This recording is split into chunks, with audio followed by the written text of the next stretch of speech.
बिस्मिल्लाहिर्रहमानिर्रहीम। अस्सलाम वालेकुम। ह्यूमन राइट्स लॉ के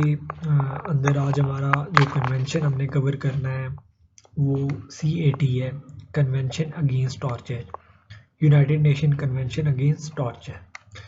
तो सबसे पहले देख लेते हैं ये कन्वेंशन जो है ये स्टेट पार्टीज़ को ओबलाइज करता है कि आपने एंड करना है टॉर्चर को, यानी टॉर्चर को ख़त्म करना है विद इन देयर जुरिस्डिक्शंस, कि अपनी जुरिस्डिक्शंस के अंदर आप टॉर्चर को ख़त्म करें और क्रिमिनलाइज करें तमाम एक्ट्स ऑफ टॉर्चर को। तो fundamental idea of human rights जो है वो यही बताता है कि जी टॉर्चर इज़ अनएक्सेप्टेबल और ये इनहेरेंट ह्यूमन डिग्निटी है कि जी उसको मतलब है टॉर्चर का सामना ना करना पड़े। कैट गोज़ बियॉन्ड, मकसद है कि कैट जो है CAT इसमें डेफिनेशन बता दी गई है टॉर्चर की। Infliction of severe physical and or mental suffering committed under the colour of law, कि इन्फ्लिक्शन ऑफ सिवियर फिजिकल यानी कि किसी भी किस्म की फिजिकल या फिर मेंटल सफरिंग, किसी को नुकसान पहुंचाना फिजिकली या mentally, committed under the colour of law, यानी कि स्टेट लेवल पे अगर कोई पब्लिक ऑफिशियल्स या पब्लिक अथॉरिटीज़ हैं जिनको कानून ने ये इजाज़त दी, जो कि अथॉरिटीज़ हैं, अगर वो under the colour of law मतलब है स्टेट लेवल पे कोई भी किसी को नुकसान पहुंचाया जाता है फिजिकली या मेंटली तो वो टॉर्चर होगा। इसमें डेफिनेशन बता दी गई है। तो कोई ऐसी ट्रीटी नहीं है जो कि इसमें यह है कि सिर्फ टॉर्चर ही नहीं बल्कि inhuman, cruel and degrading treatment or punishment, ये तमाम चीज़ें भी, ये तमाम एक्ट्स भी प्रोहिबिटेड हैं। कैट ये एड्रेस करता है। फिर हम देखते हैं कि कैट जो है वो ये अलाउ नहीं करता कि यूज़ ऑफ टॉर्चर हो even in the emergency conditions, कि अगर इमरजेंसी भी है तो ये नहीं कहते कि आपको टॉर्चर उस वक्त अलाउड है। तो यूएन कन्वेंशन अगेंस्ट टॉर्चर जो है ये अडॉप्ट किया गया है यूएन ने इन 1984। अब हम आगे देखते हैं समरी ऑफ कैट प्रोविजन। सबसे पहले जो है आर्टिकल 1 में हमें बताया गया है डेफिनेशन ऑफ टॉर्चर। टॉर्चर होता क्या है? जैसा कि मैंने बताया, इन्फ्लिक्शन ऑफ सिवियर फिजिकल और mental suffering committed under the colour of law, तो ये टॉर्चर है। आर्टिकल 2 में हमें बताया गया स्टेट पार्टी की ऑब्लिगेशंस क्या हैं, कि वो इफेक्टिव लेजिस्लेटिव, एडमिनिस्ट्रेटिव, जुडिशियल और अदर मेजर्स ले ताकि एंड किया जा सके टॉर्चर को। और आर्टिकल 3 जो हमारे पास है वो ऑब्लिगेशन ऑफ नॉन रिफोलमेंट है, कि यानी कि स्टेट पार्टी को ऑब्लाइज किया गया है कि आपने अगर किसी इंसान को ख़तरा है तो आप एक्सट्रेडिशन उस केस में नहीं करेंगे। मकसद है उसको जो उसकी जान को ख़तरा है कि उसको टॉर्चर किया जाएगा उसके अपने कंट्री के अंदर, तो ऐसे केस में आपको अगर एक्सट्रेडिशन के लिए अप्लाई किया जाता है फ्रॉम दैट कंट्री तो फिर आप उसकी एक्सट्रेडिशन को मकसद है कि मलूज़ ख़तर नहीं लाएंगे बल्कि उसका इनकार करेंगे। आर्टिकल 4 जो है वो कहता है कि criminalisation of all acts of torture है। इन तमाम जो एक्ट्स ऑफ टॉर्चर हैं इनको आप क्रिमिनलाइज करेंगे, यानी इनको क्रिमिनल एक्ट्स के तौर पे डील किया जाएगा, क्रिमिनल रोंग होगा। आर्टिकल 5 जो है वो बताता है कि establishing jurisdiction over torture related offence, कि टॉर्चर रिलेटेड ऑफेंस को आप अपनी जुरिस्डिक्शन के अंदर इस्टेब्लिश करेंगे। अपनी जुरिस्डिक्शन के टॉर्चर रिलेटेड ऑफेंस भी होंगे, वो भी आपकी जुरिस्डिक्शन के अंदर आए। आर्टिकल 6 बोलता है taking custody and making preliminary inquiry into facts, कि जब आप किसी बंदे की कस्टडी लेते हैं तो आप पहले उसकी इंक्वायरी करेंगे, फिर उसको मकसद है कि इंक्वायरी के अंदर ये नहीं है कि आप उसको मकसद है कि टॉर्चर का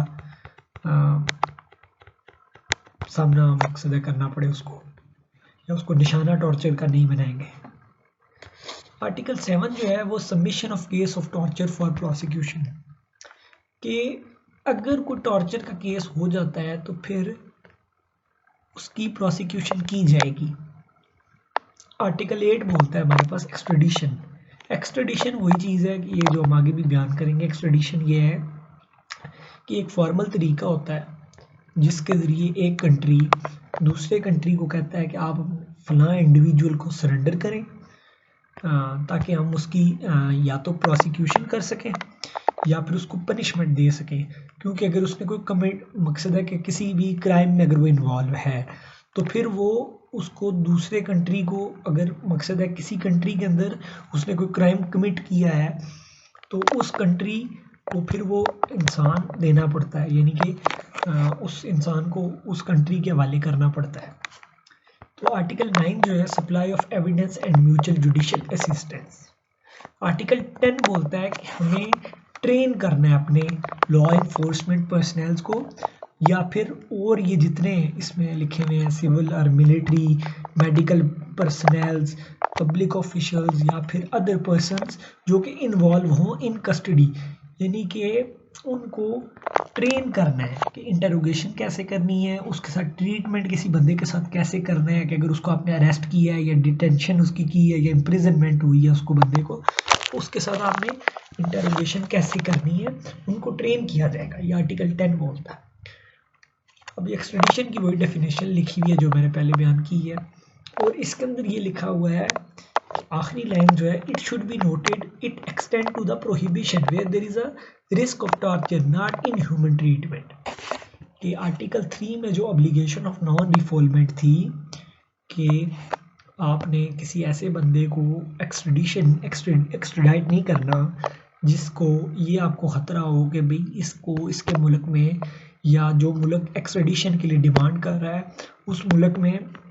इसको टॉर्चर का निशाना बनाया जाएगा, तो ऐसी कंडीशन में आर्टिकल 3 ने हमें कहा था कि एक्सट्राडिशन नहीं करनी, लेकिन एक्सट्राडिशन उस सूरत में करनी पड़ जाती है। नॉन रिफोलमेंट का ये मतलब नहीं है कि अगर उसको मकसद है अगर उसको सिर्फ इनह्यूमन ट्रीटमेंट का सामना अगर है, आपको खदशा है कि उसको इनह्यूमन ट्रीटमेंट का निशाना बनाया जाएगा, तो फिर उस केस में ऑब्लिगेशन ऑफ नॉन रिफोलमेंट नहीं आती। ऑब्लिगेशन ऑफ नॉन रिफोलमेंट सिर्फ टॉर्चर के केस में आती है, क्योंकि जो हमारा इनह्यूमन ट्रीटमेंट होता है ये सोसाइटी टू सोसाइटी वेरी करता है, और जो एक माशरे में एक्सेप्टेबल है हो सकता है वो दूसरे माशरे में एक्सेप्टेबल ना हो, तो इसलिए ये जो है ये इसमें नहीं आता। आर्टिकल 11 जो है वो obligation of the state party है कि वो तमाम अपने जितना इंटरोगेशन के रूल्स हैं, इंस्ट्रक्शंस हैं, मेथड्स हैं और प्रैक्टिसेस हैं उनको रिव्यू करें, पूरी तरह से उनको देखें कि भाई क्या हमारा जो हमारे इंटरोगेशन के मेथड्स या रूल्स या जो भी इंस्ट्रक्शंस या प्रैक्टिसेस हैं क्या ये मकसद है ठीक हैं, क्या इनमें बेहतरी की ज़रूरत है। आर्टिकल 12 बोलता है हमें प्रॉम्प्ट और इम्पार्शियल इन्वेस्टिगेशन होनी चाहिए ऐसे केसेस के अंदर जहाँ पे ऐसा रीज़नेबल ग्राउंड्स मौजूद हों, जहाँ पे ऐसे शवाहिद मौजूद हों कि कोई एक्ट ऑफ टॉर्चर जो है वो कमिट हुआ है। तो प्रॉम्प्ट का मतलब हो गया यानी जल्दी जल्दी, प्रॉम्प्ट का मतलब हुआ कि बग़ैर किसी देर के, यानी कि बग़ैर किसी मकसद है देर के या बिला नागा आप इसको इम्पार्शल यानी पार्शल इसमें गैर जानबदार इंक्वायरी होनी चाहिए, इन्वेस्टिगेशन होनी चाहिए। आर्टिकल 13 बोलता है हमें कि किसी भी इंसान को जिसको टॉर्चर का सामना करना पड़ा उसके पास यह हक है कि वो कंप्लेन कर सके और उसका केस की सुनवाई हो तेज़ी के साथ, प्रॉम्प्टली एंड इम्पार्शली यानी गैर जानबदारी के साथ और तेज़ी के साथ उसकी जो कंप्लेंट है उसको सुना जाना चाहिए, और ये प्रोटेक्शन है कंप्लेनेंट की और विटनेसेस की। आर्टिकल 14 में बोलता है कि right to obtain redress and receive adequate compensation. अब किसी बंदे के खिलाफ अगर टॉर्चर कमिट हुआ है तो उसको ये हक हासिल है कि उसको कंपनसेट किया गया जाए और उसको मकसद कंपनसेशन दी जाए। आर्टिकल 15 बोलता है कि कोई भी ऐसा एविडेंस जो कि गैदर किया गया हो थ्रू टॉर्चर वो इनएडमिसिबल है, यानी उसको मतलब है उसको नहीं माना जाएगा कि क्योंकि वो टॉर्चर के ज़रिए आपने किसी बंदे से कोई कन्फेशन लिया। आर्टिकल 16 हमें बोलता है कि acts of cruel inhuman degrading treatment or punishment by public officials to be prevented. कि ऐसे तमाम एक्ट्स जो कि क्रूअल हो, इनह्यूमन हो, डिग्रेडिंग ट्रीटमेंट हो या पनिशमेंट हो जो कि पब्लिक ऑफिशियल्स करें, उनको भी प्रिवेंट किया जाएगा। यानी बेसिकली ये स्टेट पार्टी ऑब्लिगेशन यहाँ पे एक और बताई गई है, जैसे कि स्टेट पार्टी ऑब्लिगेशन आर्टिकल 2 में बताई गई थी हमें। तो ये भी स्टेट की जिम्मेदारी है कि तमाम तरह के क्रूअल, इनह्यूमन और डिग्रेडिंग ट्रीटमेंट और पनिशमेंट को भी प्रिवेंट किया जाए। आर्टिकल 17 से लेकर आर्टिकल 24 तक हमें बताता है कमेटी के बारे में जो प्रोविजंस हैं कि कमेटी के इलेक्शंस कैसे होंगे, स्टेट पार्टी रिपोर्ट्स के बारे में कि उनको कैसे जांचा जाएगा, cooperation between the state parties and the committee, यानी कि स्टेट पार्टी और कमेटी के दरमियान क्या कोऑपरेशन होगी, इंटर स्टेट कंप्लेंट प्रोसीजर के बारे में बताया गया है, फिर इंडिविजुअल कम्युनिकेशन प्रोसीजर के बारे में बताया गया, एडहॉक कमीशन के बारे में बताया गया और annual report of the committee के बारे में आर्टिकल 17 से लेकर आर्टिकल 24 में बताया गया। आर्टिकल 25 टू 23, आर्टिकल 25 से लेकर आर्टिकल 33 जो है ये हमें रेटिफिकेशन, एक्सेशन यानी कि इल्हाक, अमेंडमेंट्स, तरमीम और इंटर स्टेट डिस्प्यूट्स, डिनंसिएशन यानी किसी पे इल्ज़ाम लगाना, एक ये स्टेट लेवल पे बात हो रही है, एक स्टेट जो है वो दूसरे लेवल स्टेट के बारे में अगर फ़र्ज़ के इल्ज़ाम लगाती है कि यहाँ पे जो है कैट की प्रोविजंस की वायलेशन हो रही है, कैट के कन्वेंशन की वायलेशन हो रही है, वहाँ पे इशारा है इसका। And languages in which the text of the convention is authentic, ये हमें बताया गया 25 से लेकर 33 तक। अब कमेटी अगेंस्ट टॉर्चर जो है उसका काम क्या है, सबसे पहले हम देख लेते हैं आर्टिकल 17 के अंदर एक बताया गया है कि in order to monitor the implementation of the convention, देखें जी कि कन्वेंशन को मॉनिटर करने के लिए कि क्या उसकी इम्प्लीमेंटेशन हो रही है कि नहीं हो रही, तो जो कन्वेंशन CAT था उन्होंने एक कमेटी बनाई है कि मॉनिटर किया जा सके कि स्टेट पार्टीज जो हैं वो इम्प्लीमेंट कर रही है कन्वेंशन को कि नहीं कर रही। तो कैट कमेटी के बारे में आगे बताया गया कि कमेटी जो है वो 10 मेंबर्स पर इंक्लूड होती है। अच्छा, इसमें आगे हमें बताया गया कि कैट की जो कमेटी है उसमें इंडिपेंडेंट एक्सपर्ट्स होते हैं और उनका काम होता है कि वो मॉनिटर कर सकें progress under the CAT through compliance report. देखें अगर हमने मॉनिटर करना है कि प्रोग्रेस क्या है किसी स्टेट पार्टी की, तो फिर वो हम कंप्लायंस रिपोर्ट के ज़रिए ही उसको जांच सकते हैं, जो कि कंप्लायंस रिपोर्ट सबमिट की जाती हैं बाय द स्टेट पार्टीज। तो ये आर्टिकल 19 में हमें बताया गया। अच्छा, अब आर्टिकल 18 में हमें बताया गया कि इलेक्शन प्रोसीजर क्या होता है और कमेटी कितने बंदों पे मुश्तमिल होती है। तो ये CAT की जो कमेटी है ये 10 मेंबर्स पे इंक्लूड होती है, 10 एक्सपर्ट्स होते हैं इसके अंदर जो कि हाई मॉरल स्टैंडिंग होती है और इनको ये जाने माने होते हैं in the field of human rights और ये सर्व करते हैं इन देयर पर्सनल कैपेसिटी। अब मेंबर्स ऑफ द कमेटी जो होते हैं, अब देखें जी इनको सीक्रेट बैलेट के ज़रिए इलेक्ट किया जाता है। उन तमाम एक लिस्ट मसलन बनाई जाती है ना कि हर स्टेट पार्टी जो है वो एक बंदा नॉमिनेट करती है, तो उस लिस्ट के अंदर से एक मकसद है, उस लिस्ट के अंदर से ना 10 जो मेंबर्स होते हैं उनको इलेक्ट किया जाता है फ्रॉम बाय सीक्रेट बैलेट। तो मेंबर्स ऑफ द कमेटी जो होते हैं ये 4 साल के लिए आपके पास इलेक्ट होते हैं और ये री इलेक्ट हो सकते हैं अगर री नॉमिनेट इनको की करे स्टेट पार्टी। और स्टेट पार्टी एक बंदे को अपनी पूरी नेशन में से ना एक बंदे को नॉमिनेट करती है।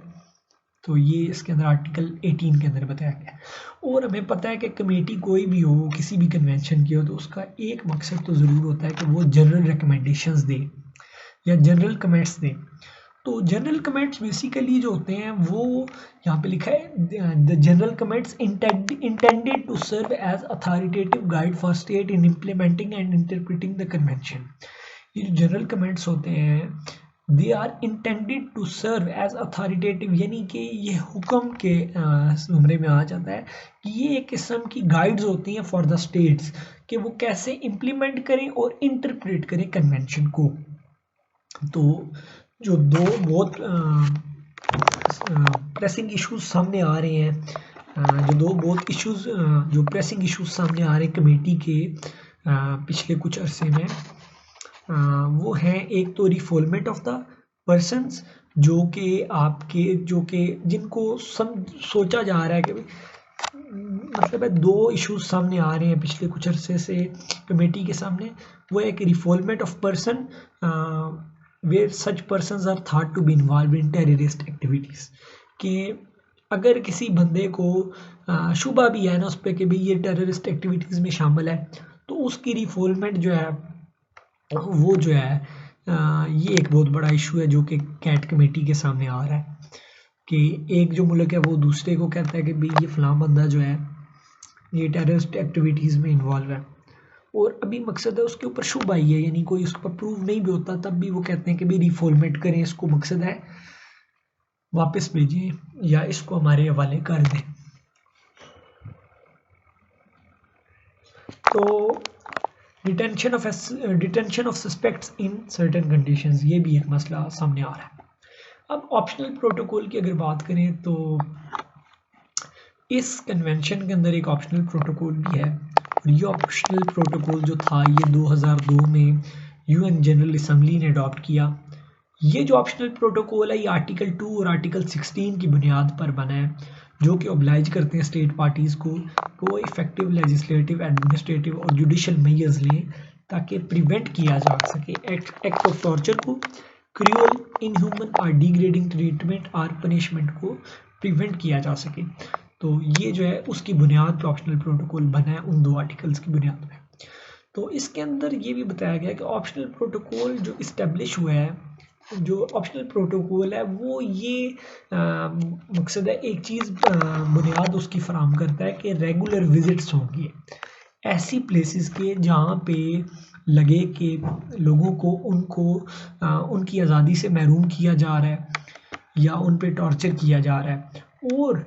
जो प्रोटोकॉल था इसने एक इस्टेब्लिश की है सब कमेटी एसपीटी कि वो मॉनिटर कर सके प्रोटोकॉल को। प्रोटोकॉल जो है वो रिक्वायर करता है, देखिए प्रोटोकॉल जो है वो लोग जो अपनी स्टेट पार्टीज़ हैं उनसे एक्सपेक्ट करता है या उनसे मतलब उसकी एक उम्मीद है कि वो मेंटेन करें, एक तो वो सेटअप करेंगे यानी इस्टेब्लिश करेंगे और मेंटेन करेंगे domestic bodies and national preventive mechanisms NPMs बनाएंगे, और उनको एम्पावर किया जा सकेगा कि वो मॉनिटर कर सकें और वो विज़िट कर सकें ऐसी प्लेसेस का जहाँ पे लोगों को डिटेन किया जाता है और मकसद है कि उनके ऊपर टॉर्चर किया जाता है। यानी कि जो ये ऑप्शनल प्रोटोकॉल है ये रिक्वायर करता है स्टेट पार्टीज से कि वो स्टेट पार्टीज़ इस्टेब्लिश करेंगी और मेंटेन करेंगी ऐसे डोमेस्टिक बॉडीज़ और NPMs कि भाई ताकि वो जो हैं और उनको ये मकसद है पूरी वो दी जाएगी, इख्तियार दिया जाएगा कि वो विज़िट कर सकें ऐसी प्लेसेस का जहाँ पे लोगों को डिटेन किया जाता है, उनके ख़िलाफ़ मकसद उनको टॉर्चर का निशाना बनाया जाता है, और अगर बहुत ज़रूरी हो तो वो एक्शन भी ले सकेंगी उनके ख़िलाफ़ अगर उन्होंने ब्रीच ऑफ द कन्वेंशन, ये वाली जो CAT कैट की अगर कन्वेंशन की ब्रीच की है तो उनके खिलाफ वो एक्शन करने के लिए भी उनको एम्पावर किया जाएगा NPMs को। फिर इसमें एक बात बताई गई है कि the protocol seek to prevent abuse, यानी प्रोटोकॉल का बेसिक मकसद ये है कि वो अब्यूज़ को प्रिवेंट करे, ना कि वो पास करे judgments on the state parties. उसका ये मकसद नहीं है कि वो जजमेंट्स पास करे स्टेट पार्टीज़ के ऊपर, बल्कि उसका मकसद है it aims to assist them to comply with, यानी कि उनका मकसद है कि वो उनको असिस्ट कर सके कि वो कंप्लाई करें with the convention and fulfil there obligation. अब कैट और पाकिस्तान को देख लेते हैं। कैट जो है वो रेटिफाई किया पाकिस्तान ने 2010 के अंदर, और पाकिस्तान ने जो जब 2010 में इसको रेटिफाई कर दिया तो कैट जो है इसको पाकिस्तान ने रेटिफाई किया इन 2010, और कंक्लूडिंग ऑब्जर्वेशन में जो कैट कमेटी है उसने शो किए concerns about the Pakistan इनएडिक्वेट legal protection against torture, यानी कि उन्होंने खदशात ज़ाहिर किए हैं अपने कैट कमेटी ने कि पाकिस्तान जो है वो नाकाफ़ी इकदाम कर रहा है कि लोगों को तहफ़्फ़ुज़ फराहम किया जाए अगेंस्ट टॉर्चर। तो इसमें एक और बात भी है कि lack of accountability for perpetrators का भी जिक्र किया गया कि ऐसे लोग जो दूसरों के खिलाफ टॉर्चर कमिट करते हैं उनका एहतसाब या उनकी अकाउंटेबिलिटी का भी कोई मैकेनिज्म,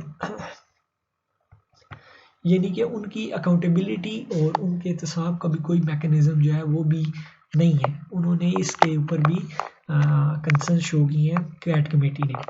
और in a letter to the government the rapporteur to follow up observation at the committee requested Pakistan in 2019। देखें जी 2019 में जो रेपोर्ट्यूर था उन्होंने एक पाकिस्तान गवर्नमेंट को एक लेटर लिखा है 2019 कि वो प्रोवाइड करें डाटा।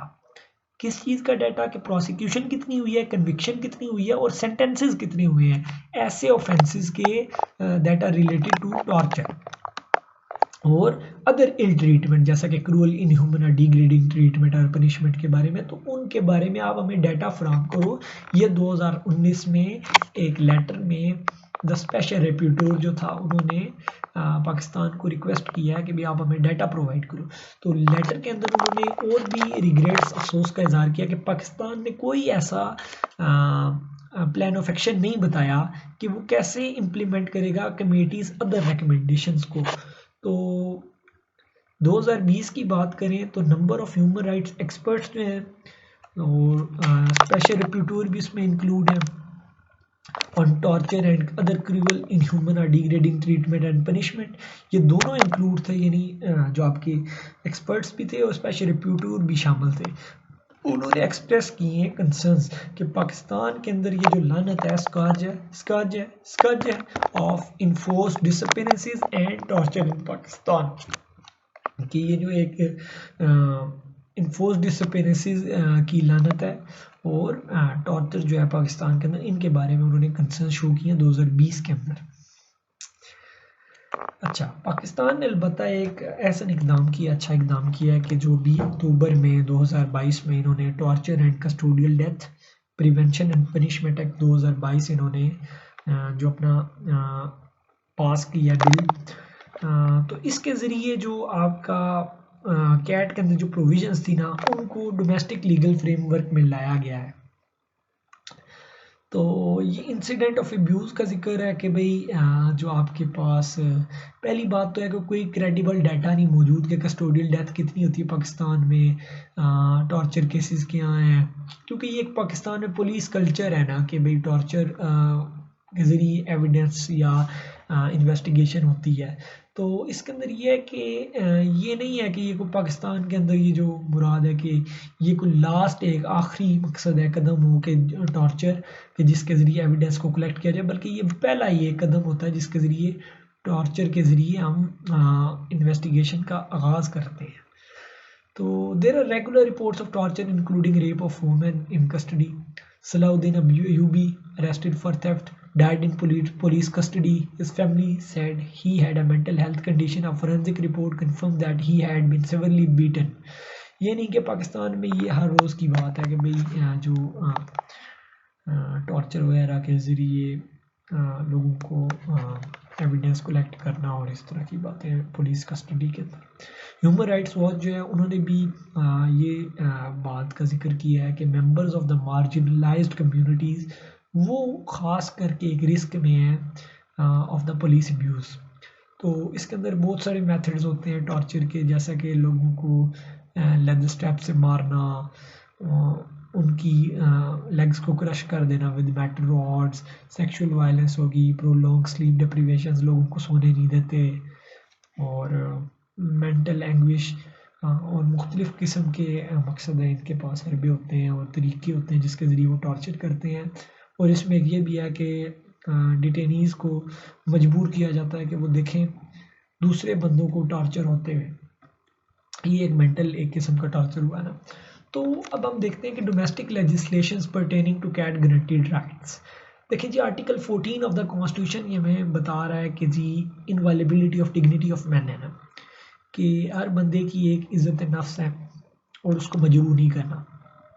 तो इसके अंदर एक और बात भी है कि no person shall be subject to torture for purpose of extracting evidence, यानी आप किसी को मजबूर नहीं कर सकते और किसी के ऊपर टॉर्चर करके उससे एविडेंस नहीं कलेक्ट कर सकते। इसमें सेक्शन 44 ऑफ द पीपीसी भी है हमारे पास, प्रिजन रूल्स 1978 भी हैं, और ये बहुत सारे हैं, और एक पुलिस ऑर्डर 2002 भी है जिसके अंदर आर्टिकल 35, आर्टिकल 141 1C,